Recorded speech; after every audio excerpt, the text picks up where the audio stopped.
$5. Find the best deals on the Hardee's app. The Live Viper 6 Skyview Network, sponsored by Terry Lambert Hyundai.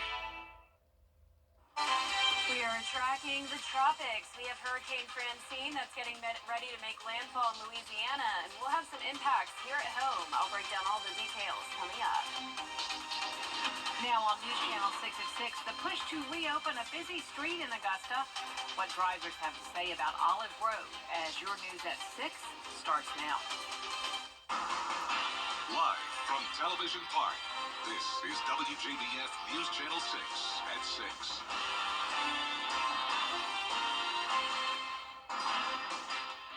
Good evening, everyone. I'm Jenny Montgomery. Brad is off today. Thanks for joining us. Coverage you can count on begins with Fort Eisenhower remembering the 9/11 attacks that happened 23 years ago today and the thousands of lives. Chief Meteorologist Jenna Petracci joins us now for a first check of the weather. Well, Jenny, it's been a mostly dry day. It's definitely been cloudy, though, and some of our southwestern counties are now seeing some very light rain. Here's the latest on Live Viper 6. Washington County down to Emmanuel. That's where we have the rain today.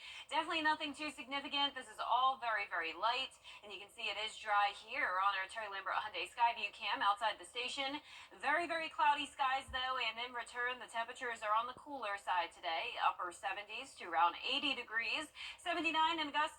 76 in Aiken. Lincolnton, you're still at 80 degrees, and the dew points are also climbing. We're seeing a lot of moisture moving in, of course, from Francine.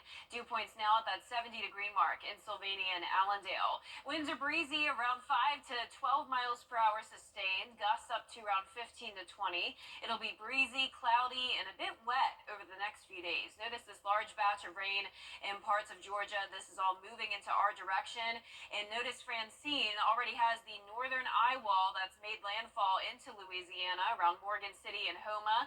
Winds are unfortunately all the way up to 100 miles per hour now, so it is a Category 2 storm. Very devastating out there in Louisiana. Now for us, the good news is that the storm is far, far away from us. We're mostly just going to see light rain and cloud cover once again tomorrow. Upper 60s when you're headed out the door tomorrow morning. So over the next several days, as Francine moves up towards the north, we'll see showers all across the southeast, and this can continue into the weekend and even next week. I'll break down all the details coming up, but back to you, Jenny. All right, Jenna, we do appreciate it. An arrest has been made in a deadly club shooting that happened in January. Michael Scott was arrested and charged with murder in the death of Krishan Martin. It happened at Club Rain on Gordon Highway back in January. Scott is charged with murder and possession of a firearm during a violent crime. A well-traveled Augusta road could soon be traveled again. It's been 7 months since the city closed Olive Road at the rail overpass after it was hit again. A commission committee wants to see it reopened, but should the city wait for new safety measures first? George Escala has the story. Neighbors living near the Olive Road overpass pleading with the city to open the road again. Why is it still closed? I mean, come on, what you punishing people? I pay a heap of money. I got 5 houses out the boat, man. Come on. Open it up, please. The road has been blocked for 7 months after it was hit again, though repairs were finished in May. The city looking at what additional safety measures could help. The recommendation, a metal bar with plastic pieces hanging over the road to alert drivers their vehicle is too tall. With the 34 warning signs that we have up there, flashing lights, the chains is what was actually worked good in other cities. The traffic engineer recommending to commissioners that Olive Road stay closed until the new devices are installed. If we reopen it with the same devices we've already had, nothing will change. And so I believe this device that we had up on the screen will make a positive impact. But if we just do what we've always done, somebody will hit it soon. But a commission committee recommending not to wait on opening the road. It just needs to come back open, even while we're waiting on those other items in order to be fixed. Because again, there's no way of telling whether that will really truly help or not. The full commission expected to decide an open or closed Olive Road next week. In Augusta, George Escala, WJBF News Channel 6. A new Georgia hemp law will impact local shops and the items they can sell, some saying it's most of their inventory. Bria Smith joins us in the studio with more on how that will impact those businesses. Bria? Jenny, Senate Bill 494 introduces new restrictions and rules that local cannabis companies must follow starting October 1st of this year. One local dispensary we spoke with saying this could shut down businesses in the area. Dr. Robert Millhouse is not only the founder of the Georgia Cannabis Project, but he's also a local chiropractor who explains the impact amending the current act could have on the use of other drugs. Senate Bill 494 aims to revise disqualifications for a hemp grower license and a hemp processor permit. Dr. Millhouse saying this could be a threat to multiple businesses. I mean, it's 99.99% of all the products we sell we're going to have to pull. Our cannabis-infused drinks, our cannabis-infused edibles, we're going to lose those because they are placing a cap and telling you how much THC that you're allowed to have or we're allowed to sell. For instance, we're going to be limited to 5 milligrams per serving. Right now, we have our nowadays drink, which is up to 25 milligrams per serving. And you can read more about Senate Bill 494 on our website at WJBF.com and reach out to Dr. Millhouse for more on how you can help local business dispensaries stay in business. Jenny? All right, Bria, thanks. The Department of Justice is helping sexual assault victims in our area. A federal grant worth nearly $930,000 is being dispersed in the state to provide victim services. In our area, CASA Family Systems and the Cumbie Center will receive some of that money to help with the programs they offer. It's estimated that more than half of the women in the Palmetto State will experience some form of sexual violence in their lifetime. South Carolina Congressman Joe Wilson is in the hospital. That announcement came from his official X account last night, saying he fell ill. It says Wilson's being evaluated at the hospital after collapsing at a Ukraine Independence Day celebration in Washington, D.C. No word yet on his condition. Congressman Wilson's son, Attorney General Alan Wilson, says he was able to speak with his dad and is thankful. Coming up, honoring the life lost on 9/11.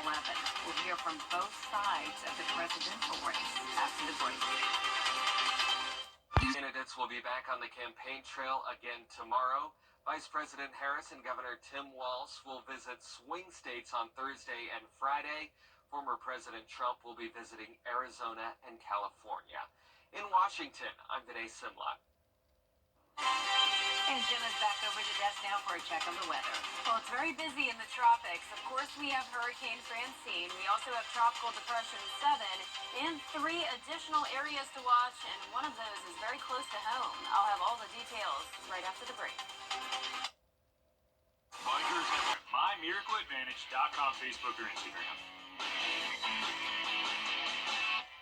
TV's #1 entertainment talk show has 15 Emmys. It's actually 16. Respect. It's a new season of Live with Kelly and Bonnie. Weekday mornings at 9 on News Channel 6. Bikers have a lot. The 10-day forecast on News Channel 6 is brought to you by Murphy Auto Group. We're different. Let us prove it. Learn more at MyMiracleAdvantage.com, Facebook, or Instagram. Now, your most accurate forecast with WJBF Live Viper 6. Well, we are tracking just a little bit of rain on Live Viper 6. Overall, a mostly dry day, but notice some of our southwestern counties covered with this very light rain, most of it just drizzle from Sandersville to Wrightsville and into Emmanuel County. No rain in Augusta, but it is very, very cloudy outside. Here's a look at our Terry Lambert Hyundai Skyview cam from Augusta Marriott. 79 degrees, only topped off in the low 80s today. Dew point of 64.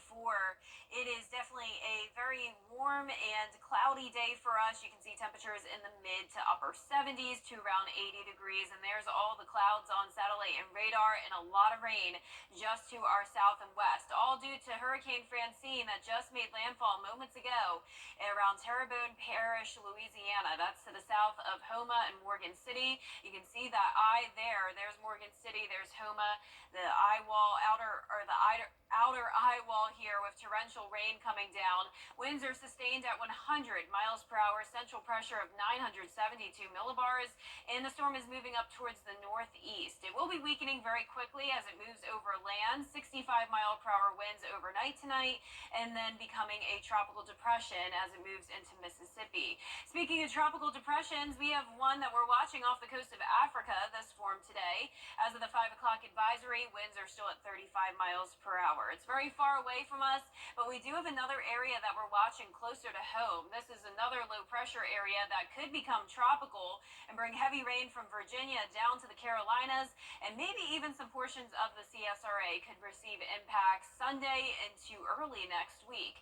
So we're only up to our 6th named storm at the moment, but the next one on the list is Gordon, and it does look like there's at least a decent chance that we could have another named storm sometime soon. Rain chance is pretty high from Francine at 70% for Friday, 60% for Saturday, and then around the 30 to 40% chance next week. Tonight at 8 o'clock, we're still mostly dry here in town. All of that rain across the Mississippi Valley and then into Tennessee. By Thursday evening, light showers across the CSRA, a bit of a break into Friday morning, but then Francine transitioned to a low pressure system and just stalls out over our area into the weekend. And you can also see this secondary low pressure forming off the coast. This once again could bring heavy rain across the coastal parts of North Carolina, South Carolina, and then could move into the CSRA. So this is Monday at 8 o'clock. We'll be watching that very closely next week, and we'll keep you updated. Here's a closer look at home now. Tonight at 8 o'clock, light showers in our southwestern counties. Cloudy overnight with some areas of rain when you're headed out the door Thursday morning. Most of the rain on Thursday will be very, very light, under a half an inch. But then as we go into Friday, that's when we could see some isolated heavier downpours and some storms. Notice in the meantime, though, Friday morning will be starting out pretty dry, but then in the afternoon is when that rain starts to pick up, and it will be our western counties that could get some stronger, maybe even an isolated severe storm. But overall, that threat of severe weather and the threat of flooding is very low. Rainfall totals from around half an inch to 2.5 inches, and gusty winds between 20 to 30 miles per hour now through the weekend. Lows tonight will be in the mid to upper 60s. Highs tomorrow will be in the upper 70s to low 80s, and that 10-day forecast showing those rain chances even sticking around into next week as we continue to watch the tropics. Highs in the low 80s and then warming up a bit as we go into the end of next week. Now, congratulations to today's umbrella winner. That is Pamela Newsome from Thompson. Pamela, you can pick up your Viper 6 umbrella here at the station and sign up to win yours on WJBF.com. We'll be right back. Ready to develop more than a co.com/career. The Scholar Athlete Awards are brought to you by Jefferson Energy Cooperative, Rebath of Augusta, McDonald's, and WJBF News Channel 6. Now, WJBF sports coverage you can count on. It's been a tough season for the Braves injury-wise, and on Wednesday the hits just keep on coming as it was announced that Ronaldo Lopez was being put back on the 15-day injured list with shoulder tightness after he pitched just one inning on Tuesday night. Additionally, the club selected infielder Kevin Biggio to the Major League roster and optioned infielder Luke Williams to AAA Gwinnett. Also in Atlanta, the Braves remembered 9/11 with an event honoring the 110 flights of stairs climbed by the FDNY 23 years ago. Firefighters, first responders, and their families from across Braves country climbed the upper-level stairs at Truist Park, and proceeds from this event benefited the Terry Farrell Firefighters Fund, which provides funding, resources, and support to Georgia firefighters, volunteer departments, and fallen firefighter families.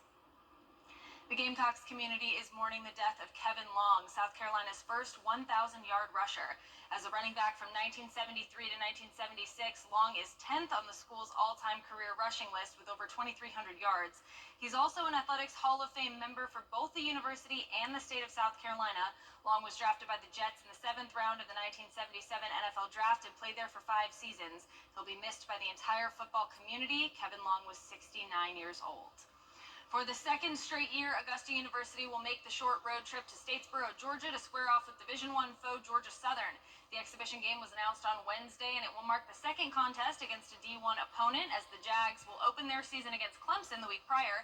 This year's contest will be held at 7 p.m. on Monday, November 11th as the Jags look for their second win over the Eagles after last year's victory 82-77. Every week, we honor an exceptional athlete who is also a leader in their school and in their community. This week's Scholar Athlete is Evans High School's Ren Chochel. Ren is a star on both the soccer and flag football teams for the Knights. For soccer, she led the team in goals through her first 3 years, and in flag football, she was named Region Player of the Year in 2022. In the classroom, she's in the top 20% of her class and has completed 7 AP courses with exceptional grades. Her parents and coaches say she is a leader both on and off the field. It means everything to me. It wouldn't be possible without all my family, my teachers, my coaches, and my friends and my teammates. They're all a very supportive group, and I wouldn't have been able to do it without all of them. It's awesome. We're just so proud of her with everything that she does on the field and in the classroom. Just from where she started, you just see a different side of her, and how she motivates other players around her is awesome.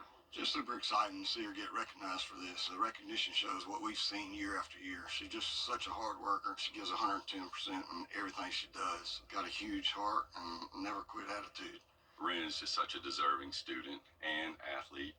So seeing her receive this award, it really makes all the coaches excited, makes her family excited, and her peers also appreciate that she's getting honored for all of her achievements. Even going back to her freshman year, people always admired her attributes, and she was always special. And so you always knew she was going to develop into a phenomenal young lady, athlete, and scholar. Ren hasn't quite decided on a college yet, but she plans to study nursing and says she loves helping people. A huge congrats to Ren Chochel and her family. And finally, it's time to vote for our Football Friday Night Player of the Week. This week's nominees are on your screen. The poll is on WJBF.com. You can vote once a day until Friday at 11 p.m. The winner will be announced during our FFN show. And a few games have been moved from Friday to Thursday. We have those at WJBF.com as well. Check those out. That does it for sports. We'll be right back. Here's a final check of that 10-day forecast. Clouds and rain Thursday, Friday, and Saturday. Temperatures topping off at 82 degrees, upper 60s in the morning. Then as we go into next week, still some slight rain chances. Temperatures still on the cooler side, warming up a bit late next week. And that's our report for now. We'll see you again right after World News Tonight, and then again at 11. Have a great evening.